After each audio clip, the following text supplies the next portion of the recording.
여러분 안녕하십니까? 2023년 11월 1일 코멘트입니다.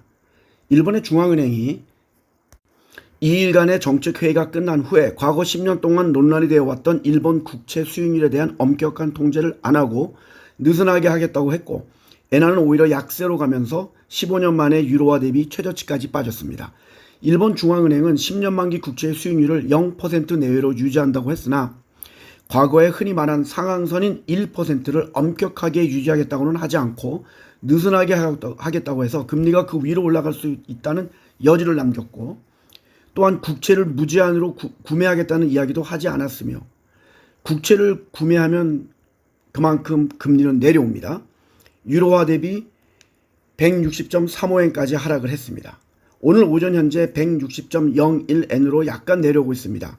달러 대비 엔화도 오늘 오전엔 151.26엔으로 약간 내려오고 있으나 엔화의 트렌드는 계속 약세입니다. 누누이 코멘트에서 이야기했지만 엔화는 당분간 강세로 쉽게 돌아서지 못합니다. 엔화의 강세를 기대하고 단기간의 이익을 바라보는 투자는 하지 마시길 추천합니다. 4년 전에 테슬라를 타고 자율주행을 하다가 일어난 사망사고에서 살아남은 2명이 4억 불, 5,423억 원 정도의 배상을 요구한 캘리포니아주 리버사이드 주법원에서의 재판에서 배심원들은 이것은 그 당시에 음주운전을 한 운전수의 실수이지 테슬라의 자율주행 장치의 실수가 아니라는 것을 강조한 테슬라의 손을 들어주었습니다. 테슬라는 자율주행 장치의 결함으로 2021년 6월 이래 최소 17명이 사망에 이르겠다는 것으로 연방조사와 소송에 직면하고 있습니다. 이번 배심원들의 결정은 향후 다른 자율주행 자동차를 연구하는 경쟁사들에겐 좋은 영향을 미칠 것으로 보이나 테슬라 주가가 어제 1.76%밖에 오르지 못한 것을 봐서는 향후에도 쉬운 싸움은 아닐 것으로 보입니다. 작년까지 투자 포트폴리오에 있었던 미국의 매달 배당을 지불하는 리츠에 투자하는 리얼티 인컴이 인수합병을 발표한 후에 주가가 하락을 했고, 올해 들어서 27% 하락을 하고 있습니다. 작년에도 23.84% 하락했습니다. 배당은 6.48%를 받고 있습니다. 이 종목을 뺀 이유는 주가가 하락하는 부분이 배당을 받는 것보다 훨씬 컸고, 또 고금리 시대로 들어가기 때문에 6%가 넘는 배당은 다른 투자 대상들보다 낮다고 생각을 했기 때문입니다. 한국에서 개인 투자가들이 501억 원을 순매수했다고 합니다. 참으로 안타깝습니다. 이것보다도 훨씬 많은 금리를 지불하는 상품이 많은데 말이죠. 엔비디아는 미국 정부의 압박으로 중국에 수출할 예정이었던 50억 불, 6조 7,820억 원 정도 규모의 AI용 반도체 공급을 중단했고, 이미 주문을 받은 물량까지도 공급하지 않기로 했습니다. 주가는 0.94% 하락했지만 올해 들어서만 184.88% 상승하고 있고, 작년에도 엔비디아는 201.11% 상승했습니다. 삼성전자의 3분기 영업이익은 2조 4,336억 원으로 3분기 연속 적자가 났고, 작년 동기 대비 71.57% 하락을 했고, 반도체에서의 적자는 3조 7,500억 원입니다. 하지만 올해 첫 조 단위의 영업이익을 기록했고, 모바일과 디스플레이 실적이 강했고, 메모리 반도체에서 적자폭이 줄어들고 있고, 파운더리에서는 역대 분기 최대량을 수주했기 때문에 4분기에는 실적이 개선될 것이라고 예상합니다. 주가는 1.94% 오르고 있고, 올해 들어서 22.88% 상승을 하고 있고, 작년엔 13.67% 상승했습니다. 포드는 테슬라의 슈퍼 충전기 15,000개를 추가로 설치할 예정이며, 북미에서는 기존의 네트워크의 범위를 25%까지 늘리면서 총 충전기의 수를 10만 6천 대까지 확대할 예정입니다. 이미 세미나에서 이야기했듯이 전기차가 대세가 되면 전기차 배터리에 들어가는 소재주와 전기차 충전기를 만드는 회사들을 유심히 지켜봐야 할 것입니다. 또한 토요타 자동차는 일본에서의 수요가 늘어나면서 80억 불, 10조 8,400억 원 정도를 추가로 북미의 전기차 배터리 공장에 투자하고 3,000여 명을 추가로 고용하기로 발표했습니다. 또한 작년까지 투자 포트폴리오에 들어가 있던 화이자는 3분기에 손실을 기록을 했으며, 이것은 2019년 이래 첫 분기의 손실이며 매출도 작년 동기 대비 42% 하락을 했습니다. 사람들이 백신을 맞지 않고 있기 때문에 나타난 결과라 생각합니다. 주가는 0.033% 상승했고, 올해 들어서 40.38% 하락하고 있고, 작년엔 36.35% 하락했습니다. 워렌 버핏은 보유하고 있는 홍콩에 상장된 중국의 전기차 회사인 BYD 주식을 팔아서 지분이 8.05%에서 7.98%로 낮추고 그는 이 주식을 계속 팔고 있습니다. 자금의 유동성이 부족해지자 일부 중국의 금융기관은 하루에 돈을 빌리는 대출이자가 50%까지 상승을 했다고 합니다. 하지만 아직까지 평균 대출금리는 3.6%를 유지하며 중앙은행은 이 소식을 듣고 유동성을 더 많이 공급하기로 결정했습니다. 수출에 의존하는 대만의 경제는 3분기에 국내 소비의 회복에 힘입어 예상보다 빠르게 성장했지만 하이테크 기술 제품의 판매는 전 세계 수요의 약세로 인하여 수출은 여전히 약세였습니다.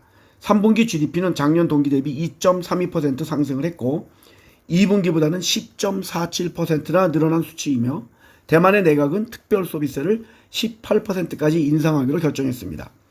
태국은 더 많은 관광객을 유치하기 위해 오늘부터 중국과 인도에서 도착하는 관광객의 비자를 면제하기로 했으며 최대 30일까지 머물게 했습니다.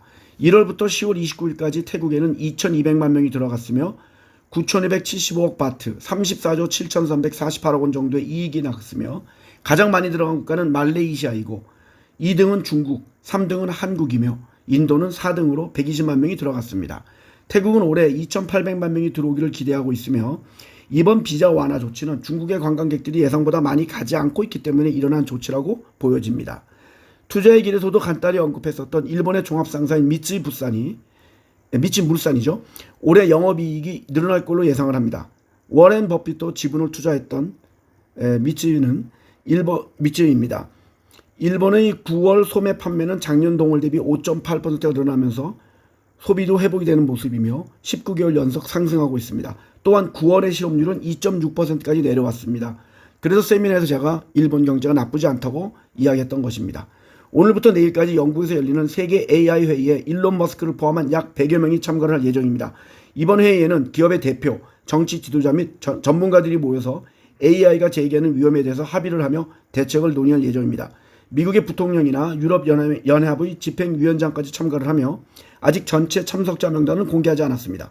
AI는 누누이 이야기하지만 규제가 생길 것이고 투자 자금도 많이 들어가기에 쉽게 성장을 하기는 어렵습니다. 굳이 AI에 투자를 하기 원한다면 반도체 수요가 늘어나기 때문에 반도체 회사에 투자하는 것이 회사의 이름이나 사업에 AI를 넣고 언론에 광고하면서 IPO를 하는 주식에 투자하는 것보다는 훨씬 좋다고 봅니다. 유로의 3분기 GDP가 예상보다 하락을 했습니다. 3분기는 작년 동기 대비 0.1% 하락을 했으며 프랑스가 0.1% 상승, 스페인이 0.3% 상승, 벨기에가 0.5% 상승을 했지만 가장 큰 경제대국인 독일이 0.1% 하락을 했고 이태리가 성장을 하지 못했고 그 외 오스트리아, 포르투갈, 아일랜드 등이 하락을 하면서 세미나에서도 이야기했듯이 유로의 경제 상황은 그리 좋아 보이지 않습니다. 캐나다는 개인정보보호 및 보안 위험으로 인하여 중국의 텐센트가 보유한 위챗과 러시아의 바이러스 백신 프로그램인 캐스퍼스키가 만든 앱을 정부가 소유한 모바일 장치에서 사용을 금지시켰습니다. 미국은 이스라엘에게 가자에서 비인도적인 행위를 하지 말라고 시민들의 희생을 최대한 줄이라고 요구하고 있으며 이슬람 테러리스트들이 미국 내에서의 테러까지 걱정을 하고 있는 모습이며 요르단에 있는 헤즈볼라를 포함한 이란이 도와주고 있는 무력 집단의 참전과 또한 이란의 참전 가능성까지 있다고 보고 있습니다. 가자 주민들이 4곳의 유엔 구호품 창고를 약탈하면서 운영이 중단됐고 질서가 붕괴되고 있습니다. 이스라엘의 네타냐후 총리는 10월 7일 하마스 공격의 보안 실패에 대한 책임을 지고 야당이 사임을 요구하고 있으나 일축하고 가자 지구에서 작전을 강화하면서 하마스와의 휴전을 배제했습니다. 또한 WHO는 가자 안에서의 위생 환경이 상당히 열악해지고 있다고 경고했습니다. 한국 시간 10시 20분 현재 지수는 0.89% 오르고 있고 삼성전자 보통주가 1.64%, 우선주가 2.24% 오르고 있으며 삼성증권이 2.41% 상승하고 있고 키움증권이 0.12% 상승하고 있습니다. 한편 아시아환의 합병이 어려워진 대한항공 우선주는 1.69% 하락을 하고 있으며 에코프로비엠은 0.36% 하락을 하고 있습니다. HCI ETF는 0.22% 하락을 하며 6,945원에 거래가 되고 있습니다. 리플은 810원에 거래가 되고 있으며 두산 로보틱스는 7.11% 상승을 하면서 매일 상승과 하락의 폭이 큰 잡주의 특성을 보여주고 있습니다. 카페인은 2022년 기준 세계 GDP의 크기를 도표로 나타내는 것이서 첨부를 했고 어제 미국의 시카고에서 첫눈이 왔습니다. 사진을 첨부했습니다. 이제 11월로 접어들면서 본격적으로 북반부도 차가운 날씨로 접어드는 것 같습니다. 건강에 유의하시길 바라며 오늘도 즐거운 수요일이 되시길 바랍니다. 감사합니다.